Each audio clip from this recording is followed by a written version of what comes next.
Makanya Umar mengingatkan, sebetulnya nikmat tertinggi saya itu tidak saat saya jadi khalifah, saat itu kok aku iso mangan, cara gak aku mati. Paham ya? Jadi itu luar biasa. Kita ini kan menjadi angkuh karena ngitung nikmat itu yang besar-besar, punya prestasi, punya. Kalau saya enggak, ngitung nikmat itu kelar mangan gak mati, kan gampang. Sehingga saya tidak mudah kecewa karena tarifnya minimalis, gak gampang apa? Jadi misalnya kalau kapan-kapan kok berhubung, Gus ini Tuhan rasanya jenengan ngeten-ngeten. Oh makhluk itu ya gak apa-apa. Kalau disetatuskan kiai kan seakan-akan ngomongnya sakral, seakan-akan mandi. Tapi nak tak status, oh makhluk itu ngomong ngono ya sudah kan. Menjadi ringan kan kalau distatuskan sebagai apa? Makhluk. Tentu makhluk statusnya la yadurru wala yanfa. Nah, di sini ini pentingnya orang-orang ahli tauhid tentu tidak punya kesusahan. Innal ladzina qalu rabbuna Allah tsummas taqamu. Itu mesti tidak ada kesusahan sama sekali. Misalnya ulama-ulama dulu mau mati ya tenang. Assalamualaikum warahmatullahi wabarakatuh. Sahabat Ngos Baha dimanapun Anda berada, alhamdulillah pada kesempatan ini kita bisa berjumpa lagi di channel Ngos Baha. Mari kita simak bersama-sama pengawasan beliau.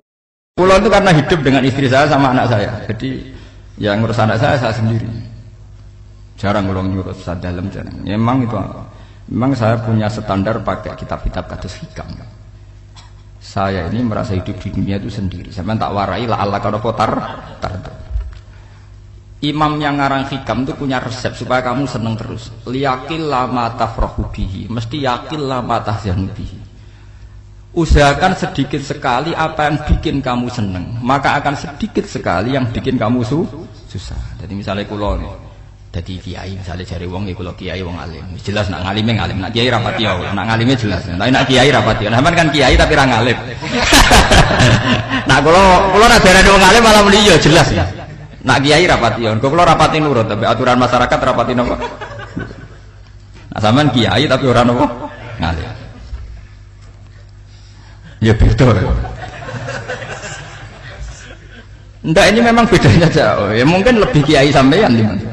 Cara derdek-derdek donga meyakinkan sampean. Tapi cara artine donga piye paham kula.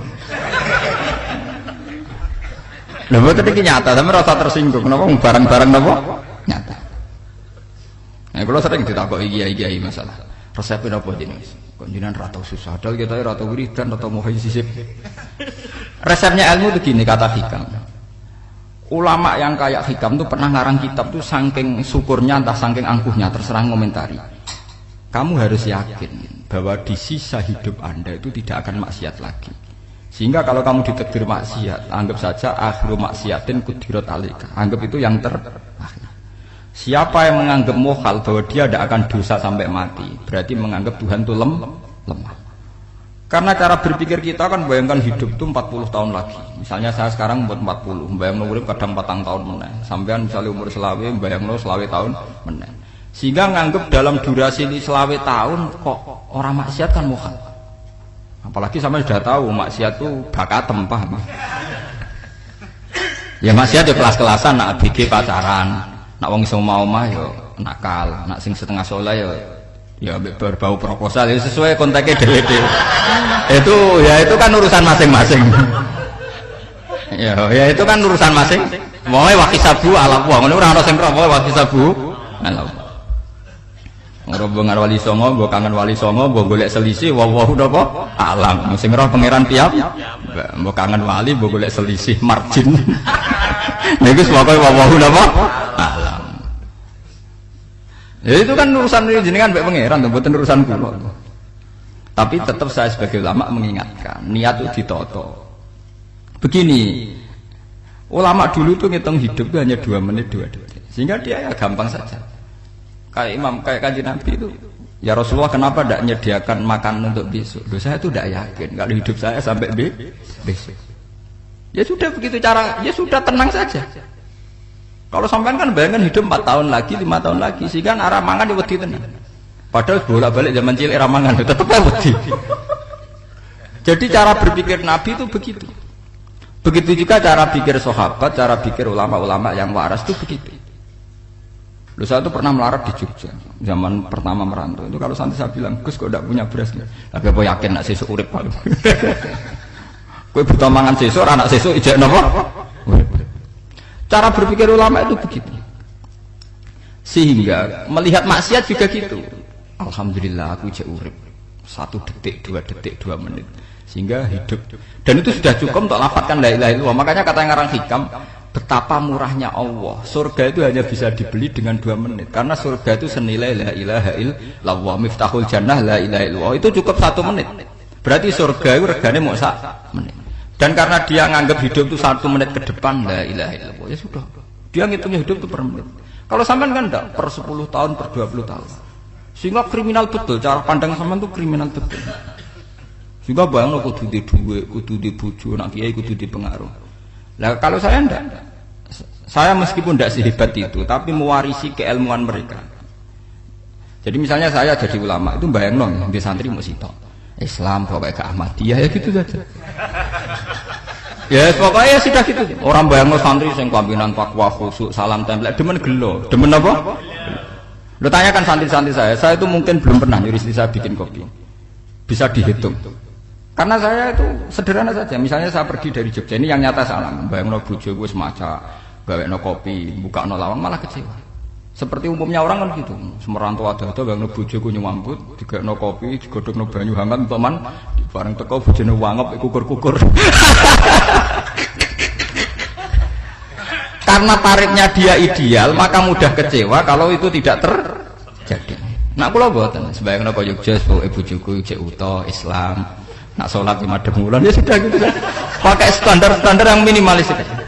Saya dari rumah bangun sampai ngaji ya, pokoknya melek terus ya sudah nak sholat demadem napa. Mulane sudah gitu. Andai kan saya pakai standar maksimal, maka akan mudah kecewa. Rasulullah juga begitu. Rasulullah itu ngadepi Sayyidah Aisyah itu ya begitu, ngadepi Hasan Husain. Sehingga tidak ada cerita Nabi mudah kecewa betul. Karena Nabi bayangkan anak istrinya itu ya minimalis sekali, urusan dunia loh maksudnya minimalis sekali. Misalnya Nabi pagi-pagi tanya, ya Aisyah apa ada sarapan? Tidak ya Rasulullah, ya idzan asumu, kalau gitu saya puasa. Kalau sampean usul-usul lah digekno kopi wong wedok opo, itu kan repot. Muni-muni itibak sunnah Rasul tapi tidak pernah sampean mendekati sunnah napa? Rasul. Sehingga ya tenang saja Nabi. Saya tahu alhamdulillah bisa niru dalam gitu-gitu tuh bisa. Makanya saya kiai muda paling enjoy. Banyak kiai-kiai yang sepuh itu kalau urusan gitu konsultasi sama saya. Gus resep apa kae? Ya kula resep ora dikarep apa. Juga saya tidak pernah bayangkan apa tanggaku seneng aku atau ora, sing ngaji aku kecewa, tidak pernah bayangkan. Sampean itu kan makhluk, tidak penting. Kecewa tidak kecewa itu tidak penting. Saya itu orang alim, ngerti ini warido kamat lubi, ora waridokum. Yang tak goleki ridane pangeran, ridane sing ngaji, ridane konsumen. Itu apa? Makhluk tidak penting. Itu harus dilatih. Harus apa?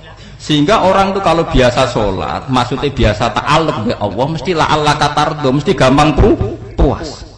Karena dia iktifak ngalap cukup bi Allah Subhanahu wa ta'ala. Saya sebagai manusia juga sering ditangisi istri. Misalnya saya sering ke Jogja sendirian.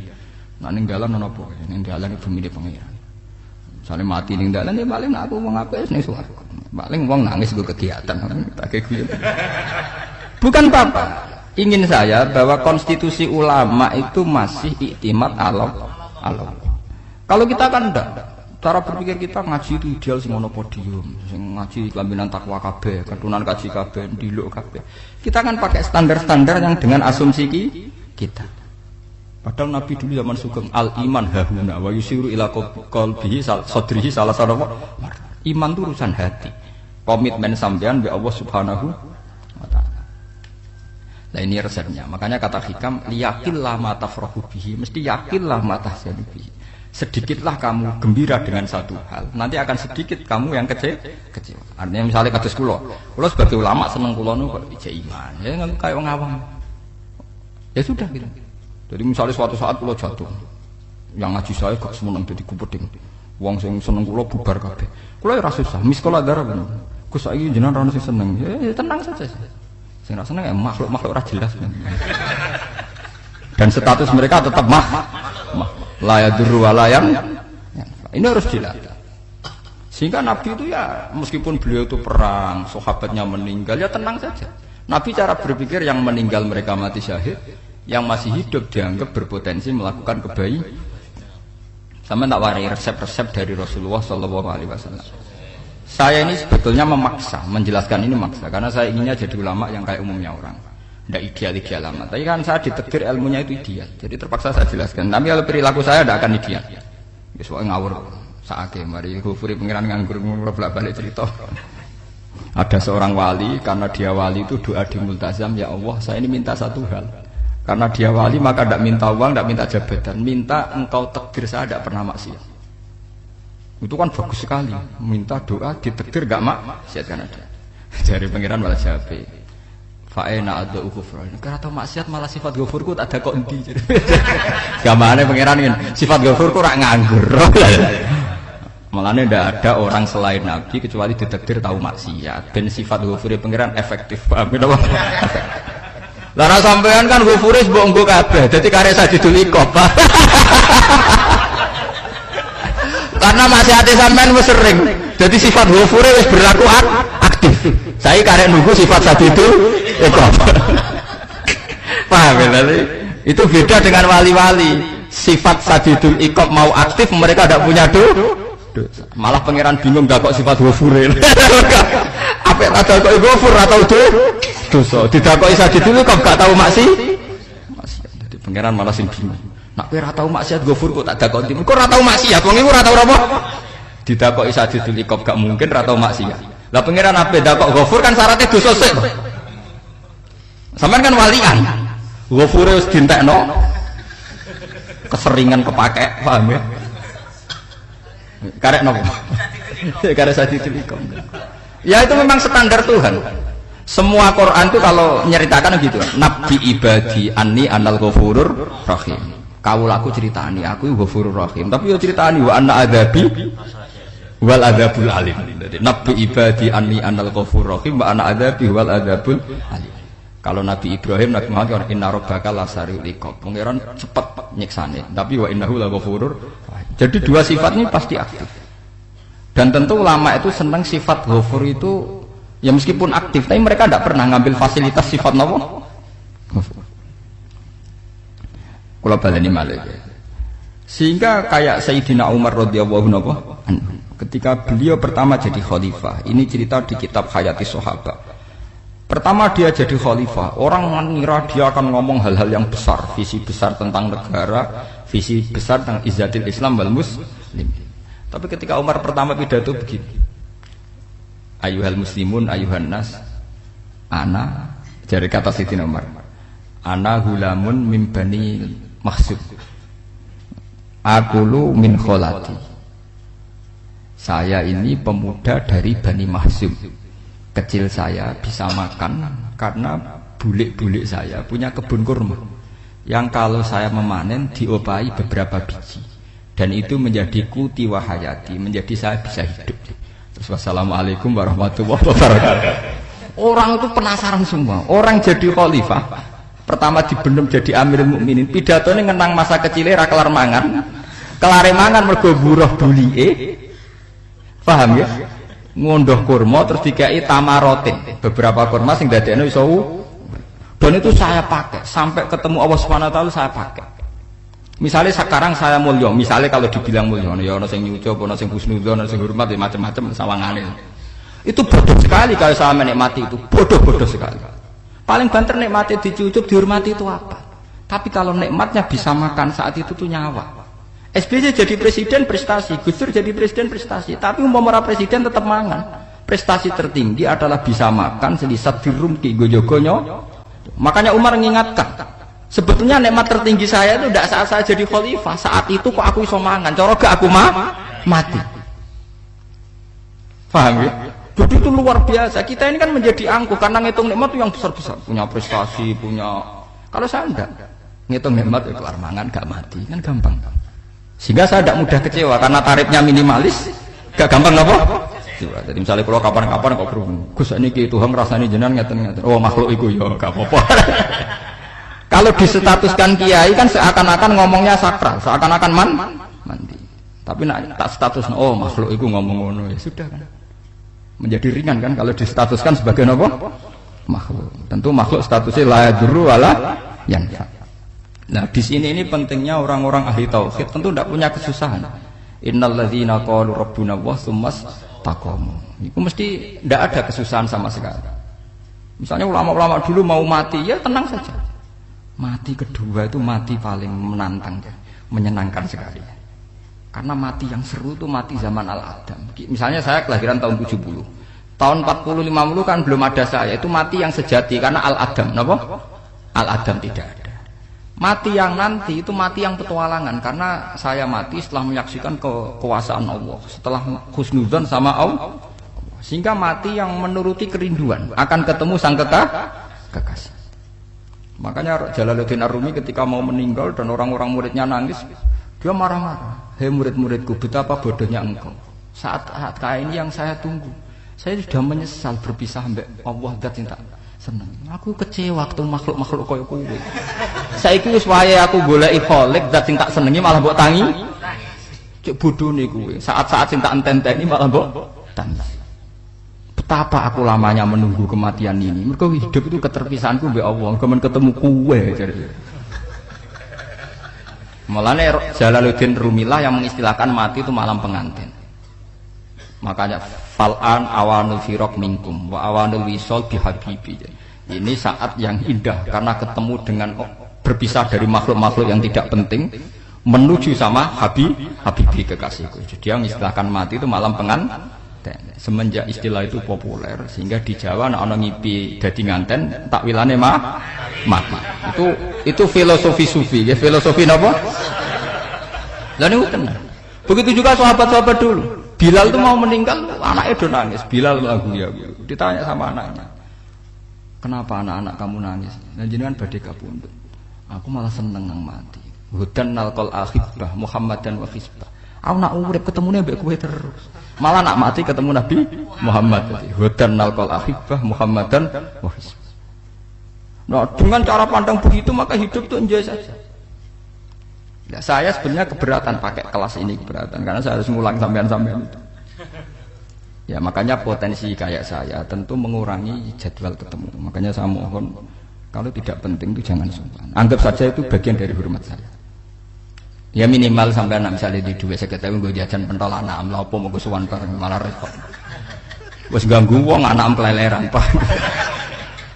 Lah misalnya sampean kepen takok hukum, wong nek ora pinter hukume takokane ya ringan, takok kiye tanggam paling iso. Karena pertanyaan yang ringan tentu ya ringan-ringan saja kan. Gak perlu kiai kaliber. Sampeyan ora usah GR. Kula pertanyaane angel Gus gak ono sing iso jawab. Wong nek ra alim tahqiq, iku pertanyaane ya ora pati mutu. Iku wis kangelan to. Ini mboten ngenyek tapi padha enak. Padha napa? Makanya kalau latih. Jadi hikam sendiri itu ada manhaj, ada metode. Kalau orang supaya tardo, liyakil lama tafrohubi, yakil lama tahzanu. Anak saya itu kalau habis main pulang, itu saya senengnya pol. Istri saya pernah jangan. Gus, anak mulai senengnya dek piro-piro, anakku gelem mulai ning omahku. Misalnya minggat terus piye. Saya itu anakku lo main mulai itu seneng. Piro-piro anakku mulai ning omahku. Dipanggil anak saya bapak lu senengnya sak boleh. Piro-piro ana sing manggil napa? Bapak. Jadi saya pakai standar minimalis sekali. Saya tidak pernah pakai tarif. Dia anak yang ideal dihormati orang. Sampai anakku sujud ning pangeran, ngerti pentingnya maca tasbih. Makanya anak saya tak namakan tasbih semua. Itu ya sudah senang. Saya tidak pernah bayangkan anak saya jadi besar dihormati jemput. Mari gampang kecil. Ya sekolah kang Sayyidina Umar. Saya pemuda dari Bani Mahzum. Yang kecilnya bisa makan karena buruh bulikku. Akal tuh tamarot. Wah itu sahabatnya tuh nangis betul. Betapa hebatnya Sayyidina Umar. Mengingatkan ulang bahwa nikmat tertinggi itu ya makan, karena makan kaitannya nyawa. Orang jadi bupati, enggak jadi bupati tetap makan. Jadi kalau ngatain saya tarifnya minimalis sekali. Nah, kalau orang sudah makan gitu, lah Allah katar mudah sekali. Tapi kalau sampai tarifnya ideal, harus di mobil kudu sangune akeh. Mosok gue mobil gak sangu akeh. Barang gue sangu akeh kudu gue penderek. Mosok kere lunga wong sugih kok lunga tanpa penderek. Barang pendereke maju. Mosok ora kena dikeloni aja malah repot. Akhir gue wong ayu, anak selingkuh diujar-ujari sing itu malah perkara meneh. Ngomong keruwet, menuruti tahapan-tahapan duniawi Makanya resep kalau ingin seneng tuh kon sholat. Maksudnya sholat tuh dihayati secara tauhid ya. Dihayati secara tauhid. Misalnya inna sholati wa nusuki wa mahyaya wa mamati lillahi rabbil alamin. Itu akan pasti Allah katardo, pasti mudah melihat alam ini ridho. Ini satu sekelumit ya, dari resep seorang ulama yang saya meniru beberapa di kitab Hayati Sahabat, di kitab Hikam, dan meniru terutama semuanya sanad dari Rasulullah Shallallahu Alaihi Wasallam. Makanya suatu saat Nabi itu kagum. Abdullah bin Mas'ud itu jalan-jalan dan dikawal oleh beberapa malaikat. Terus Nabi itu heran. Ya Abdullah, kenapa malaikat itu selalu mengawal kamu? Terus kata Abdullah bin Mas'ud, ya Rasulullah, inilah akhtu khutwatan illa wa azunnu alla akhtu wa ukhra. Wa ma akaltu luqmatan illa wa azunnu alla alqamu ukhra. Saya itu tidak pernah melangkah kecuali saya tidak pernah yakin apa betul saya bisa melangkah lagi. Jadi perlangkahnya itu dia iktimat Allah. Dan saya tidak pernah mengunyah satu kunyahan kecuali saya tidak yakin apa betul saya bisa mengunyah lagi. Sehingga setiap kunyahannya tetap semuanya bernada Bismillah. Semua itu atas nama pertolongan Allah. Terus kata Rasulullah, orang kayak kamu itu andaikan saya ada nabi terakhir itu jadi nabi. Jadi makanya dulu Nabi itu sering ngendikan, andaikan orang-orang kayak gitu itu ada nubuah, tentu mereka punya derajat napa? Nubuah. Jadi tidak jadi nabi tapi punya derajat napa? Nubuah. Lah orang yang cara berpikir gitu tentu tidak khawatir apa yang hilang dari dirinya karena dia berkontrak dengan Tuhan hanya per menit per detik. Mulane Hikam punya resep al-mu'min yusiru sana Allah min ayyakuna li nafsi dzakiran. Seorang mukmin yang sejati tentu kontraknya dengan Allah Subhanahu wa taala dan dia tidak pernah ingat dirinya sendiri. Kayak sampean pas umat tapiil, Allahu Akbar, Allah Maha Besar, subhanak. Selalu ana wong ngrasani ora lali, termasuk lali utange barang niku. Tapi yang jelas kan menjadi enjoy dengan dirinya sendiri. Paham ya? Menjadi enjoy dengan dirinya karena dia tidak sering punya kontrak dengan makhluk. Nah ini maksudnya Allah kan apa? Janganlah ala katarta kamu pandang. Apa nak sholat terus kabul kajati? Apa nak sholat terus untuk duit ya bernama bermun. Karena cara berpikir iso aja nak duit ya, duit ya. Dan ini resep ya. Dan resep ini dari ulama-ulama yang istinad ila Rasulullah Shallallahu Alaihi Wasallam. Karena kalau Nabi itu memang cara pandang begitu. Aisyah itu pernah ditanya, ya Aisyah, saya ini ingin makan. Apa daging yang dari sahabat ini masih? Wah ya Rasulullah sudah habis karena tak kasihkan tetangga. Itu Nabi tidak marah-marah malah bilang, kamu benar Aisyah, kamu keliru. Yang kamu kasihkan tuh yang masih. Karena daging dipangan dewe kadang nuruti nafsu. Nak dikekno wong sedekah nuruti perintah pengen. Jare Kanjeng Nabi, beneran Aisyah. Dagingnya mijek. Mongko ana tiyang kok malah ijek. Sing mbok sedekah malah sing ijek. Cara berpikir Nabi itu begitu. Tapi tahu-tahu disederhanakan sunnah Nabi serbanan. Lah itu kan ya memang itu bagian dari sunnah Nabi, tapi sunnah seharga 10.000. Paham ya? Ini monggo mawon sampean sunnah Nabi serbanan gitu, tapi itu sunnah yang bisa dibeli dengan murah. Hakikatnya sunnah Nabi itu rata-rata bentuknya perilaku. Napa? Zaman delok dawuh Aisyah tengene tiba berjanji. Kana khuluquhul Qur'an wa shimatuhul ghufran yansahu lil insan wa yafsahu fil ihsan. Wa ya'fu 'anil dzambi idza kana fi haqqihi wa sababi. Kana khuluquhul Qur'an, Nabi ku akhlak dasare wis kaya Quran plek. Urusane akhlak.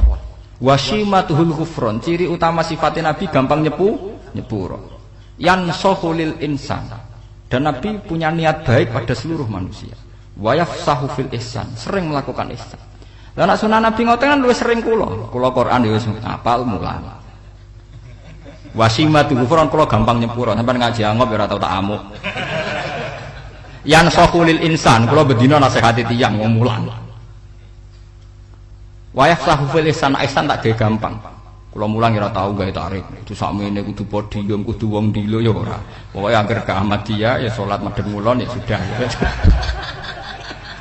Loh itu kan dawuh Aisyah ketika ditanya kaifa kana khuluqu Rasulillah. Dan itu semua dijawab oleh ahwal, oleh sebuah perilaku. Tidak ada Aisyah jawab nganggo atribut. Oh Nabi itu jubahan, serbanan, tidak ada itu. Memang itu sunat ya, saya aku itu sunat, teman jangan salah paham ya. Tapi itu sunnah yang tidak dijawab oleh Aisyah. Sunnah yang sampean jawab sendiri, paham?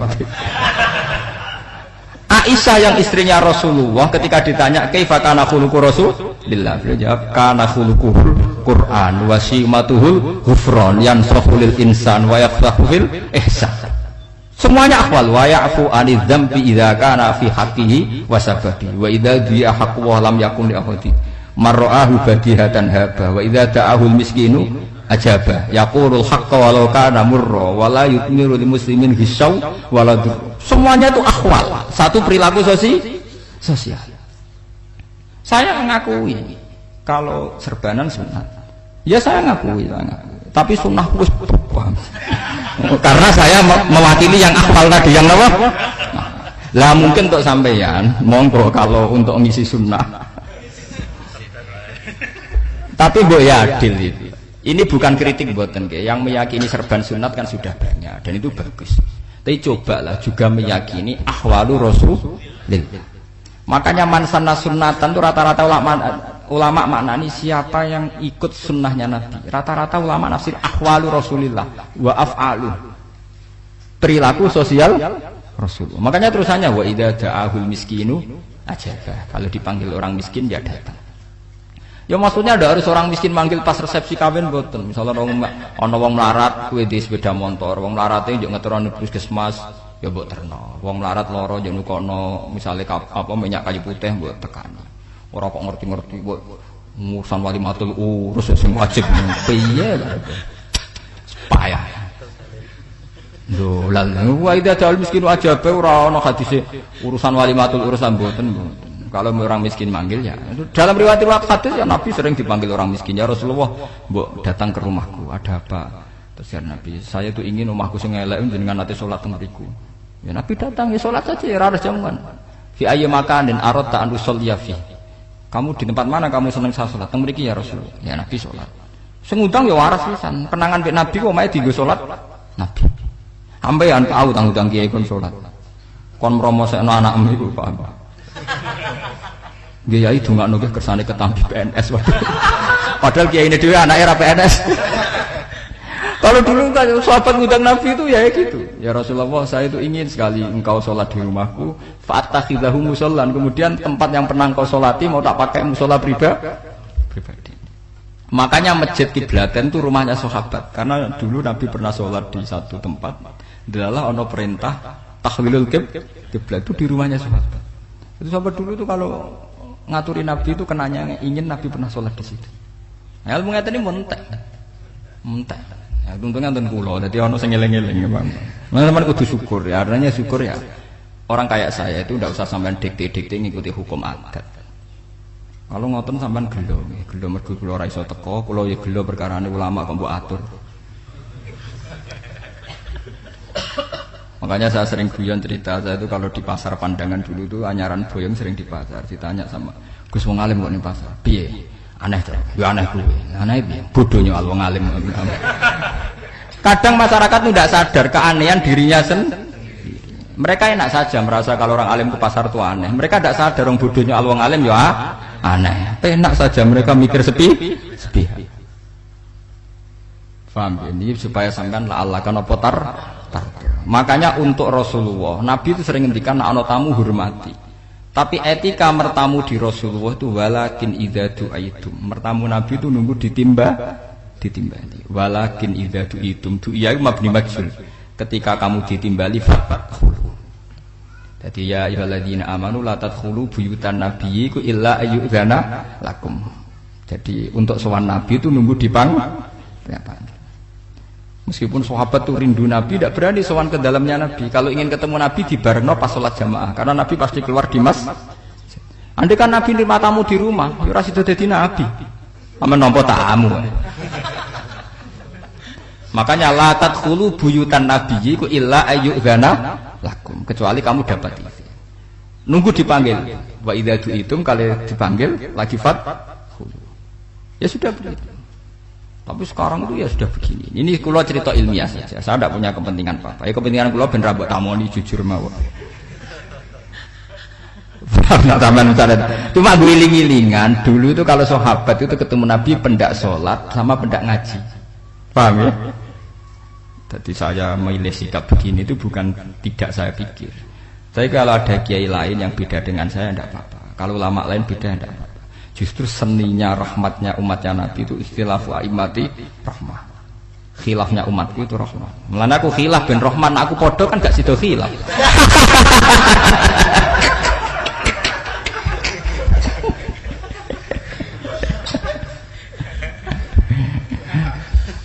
Dasar buat khilaf.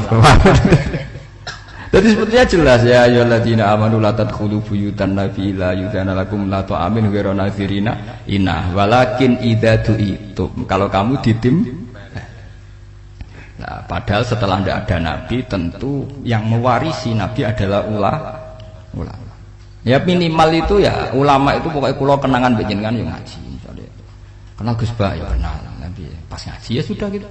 Sahabat kenangannya sama nabi ya gitu. Nabi roh jenengem ora cuma aku betina jamaah mbek Nabi. Ya sudah gitu kenangannya. Yang kenal Nabi ya sahabat papan-papan atas ya. Makanya sahabat itu ribuan tapi pancete sing muncul ning hadis Abu Bakar, Umar, Utsman, Ali. Karena yang lain memang enggak kenal, hanya ikut sholat, ikut ngaji. Jadi ya enggak ada memang enggak tahu muncul ning apa? Hadis. Muncul jam'un minas sahabah. Munculnya rombongan.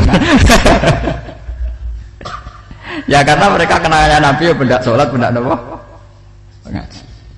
Paham gitu. Terus niki kula sukani resep liyaqilla ma tafrahu bihi, mesti yaqilla ma tahzanu bihi. Supaya sedikit sekali yang bikin kamu senang, maka akan sedikit sekali yang bikin kamu Jadi misalnya kita bayangno bojo ngoten.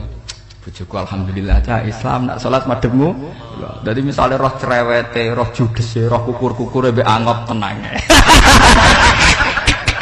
Tenang. Mergo jais tenang karena tarifnya mini jajal misalnya tarif bojo kudu senyum teko wis maca bareng roe teko waduh wis bar dari hikam gampang. Makanya hikam itu punya cerita suatu saat seorang raja itu dapat kiriman gelas keramik yang indah sekali dari Zabarjat terus bertatahkan intan pokoknya serba mewah. Raja itu senang sekali. Ketika tanya penasihatnya, menurut kamu gimana gelas ini? Ya gelas ini indah sekali, tapi sebaiknya raja ndak punya aja. Loh, saya seneng kok sebaiknya ndak punya. Saking senengnya raja itu tiap minum pakai gelas itu, kalau ndak ada nggak mau minum. Suatu saat gelas itu pecah, susah sekali raja. Memanggil penasihat, iya bener kamu. Kalau saya dulu ndak punya malah tahu pecah. Jadi dulu raja itu yang gelas atom gelem, gelas biasa gelem kan menjadi bunga yang gampang kan ringan. Tapi sekarang bunganya bersyarat kan menjadi tambah repot. Sama aku di sini untuk bojo iku asal wedok sampai salat madhep mulat wis seneng. Tapi setelah kamu pakai tarif yang macam-macam kan tambah senenge ngenteni macak, ngenteni ramah, ngenteni servis kan repot. Tapi aku bojo kula sering janggal. Kepengen kula niku ngamuk, kula bilang ngamuk apa kowe Islam apa? Kowe ya rohku ya Islam ya salat ketake madhep mulan nang ngamuk urusan apa? Ya aneh memang cara berkeluarga saya aneh, tapi aneh yang waras. Timbang sampean umumnya orang umum tapi tidak bener. Karena tarifnya kebanyakan. Nah, itu jenis apa? Liyaqil lama tafrahu bihi mesti yaqil lama tahzanu. Al-Fatihah. Alhamdulillahirrabbilalamin. Telah kita ikuti bersama pengawasan Gus Bah di channel Mas Gus Bah. Semoga dengan senantiasa mengikuti pengajian Gus Bah kita semua oleh Allah diberikan ilmu yang bermanfaat. Amin.